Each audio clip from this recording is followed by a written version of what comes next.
Hey, how's it going, everybody? Brian Murphy here. It is Thursday, February 13th, 9:43 Eastern Standard Time, and just making this video to talk about a little bit about edges and a little bit about just just my advice. Obviously, it's just one person's advice, but for people that are just trying to get started and they're first doing their first paintings and they're just interested in trying to learn about it. Beside the obvious, nothing is going to be as good as actually going to workshops and finding artists that you respect and obviously learning from them firsthand. But what I would recommend is watch videos from everything. Watch everything, even if it's I've watched instructional videos from artists that I didn't even really even like the work that they did, but I had an appreciation for the technique that they did, like the way that they went about it, the approach that they used in order to get the result that they get. And I watched all different types of stuff, watercolor stuff, portrait stuff, alla prima type stuff, seascapes, flowers, old ladies painting vases, whatever it is. You want to watch everything you can do. And then the thing is that's really important is try to understand what you have a tendency to do. Like I see so many people that they end up doing work that is not really like the way that their brain thinks. Like for me, I spent the first, I would say 4 or 5 years of painting and stuff like that, trying to make stuff detailed and trying to, get a more photographic look or a more rendered look, I would say.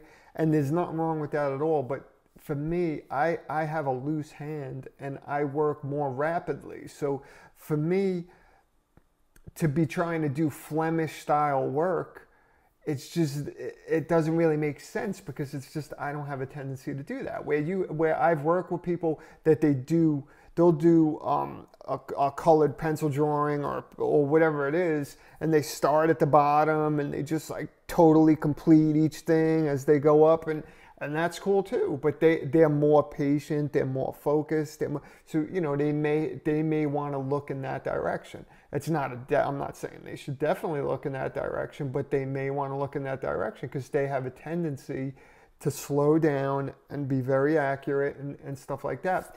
Where someone like me, I'm looser and I work more rapidly, so I'm looking for a more realistic look, but in a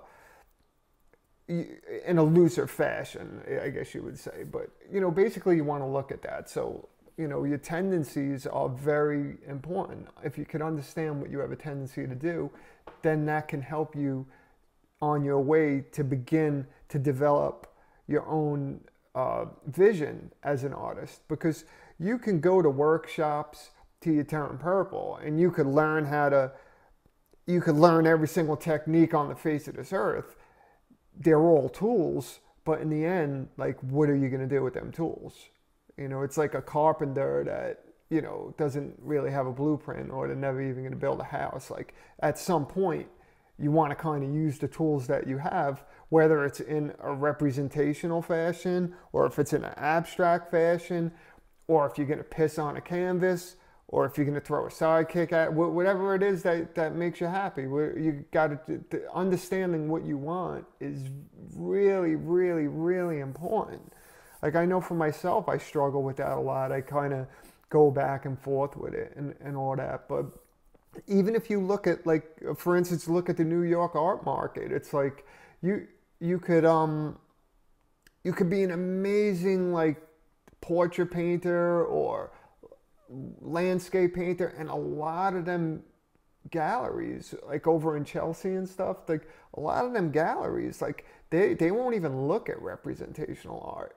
They won't even look at it. Like you go in there and you will see balls of human hair for $80,000 and like wax melted or bubble gum stuck to a canvas, and that's whatever. That's cool. That's that person's vision. Some people look at it where the vision is more important than the technique, and some people look at it that the technique is more important than the vision. You know, for me personally, I feel like it's about balance, and I feel like you should have technique and you should have vision, and it's about taking the both and putting them together.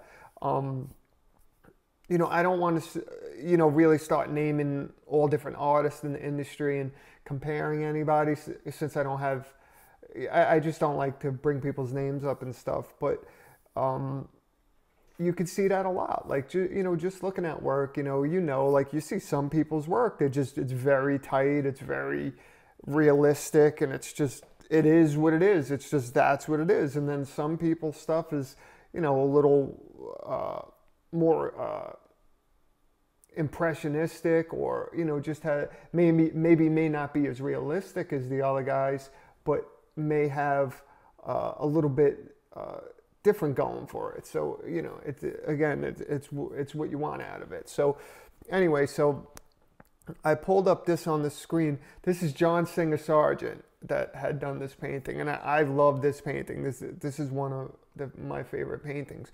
And when you look at it, I mean, I don't know exactly how you guys see it, because it's on the screen, obviously. But like, if I drop it back and you look at it, I mean, that looks pretty cool. I mean, it looks kind of tight, but you know, when you get up on it, you know, you look at this blouse and stuff right here. It's, you know, you just look at all this work.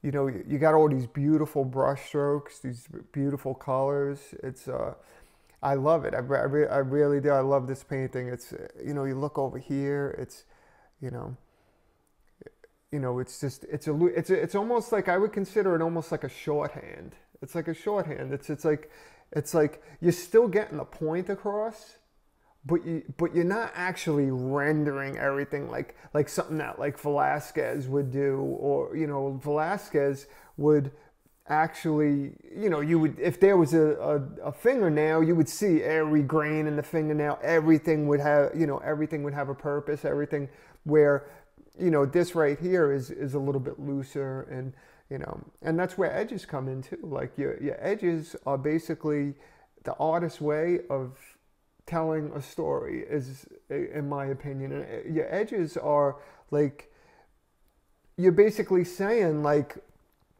yeah, let me pull this back and see if I can make an example with this, like, where, you know, obviously, you know, your face kind of goes right towards here, because the artist is basically saying, look at this first, look at this second, you know, maybe put this over here. It's basically, he's moving your eye.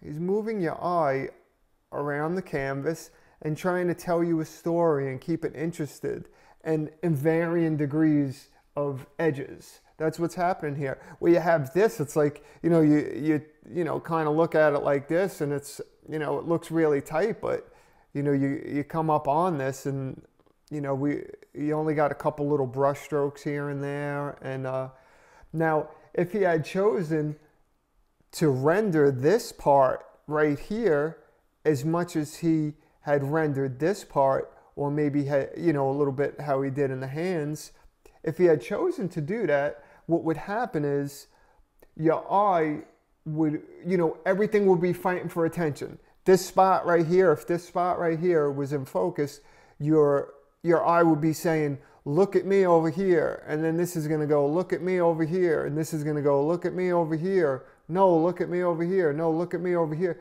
So it's about varying degrees of edges, basically telling your story.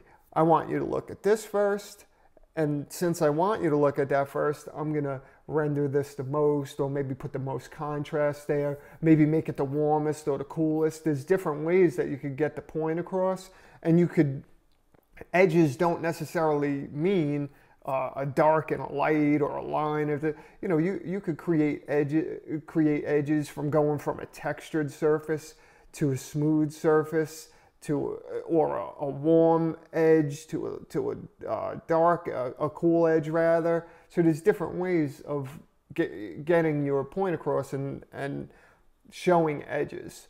And obviously from something that is, you know, if you look up here, you have, you know, it's like a dark against the light kind of, and it has a pretty sharp edge here, right here. And then where you look over here, you know, you still have the information there, but because you don't have such a, excuse me, if you don't have such a contrast going on there, if you look along this edge, you still got the information, but it's just, it's not as strong.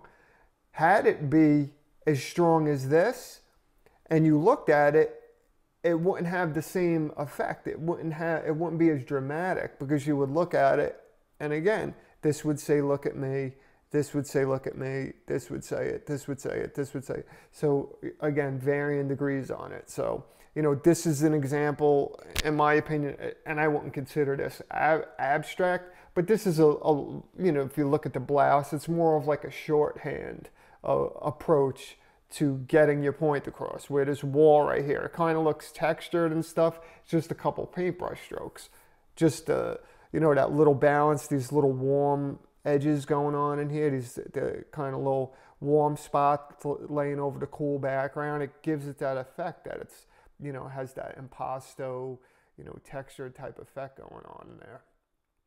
And you know, I love this painting, but it's a really nice balance of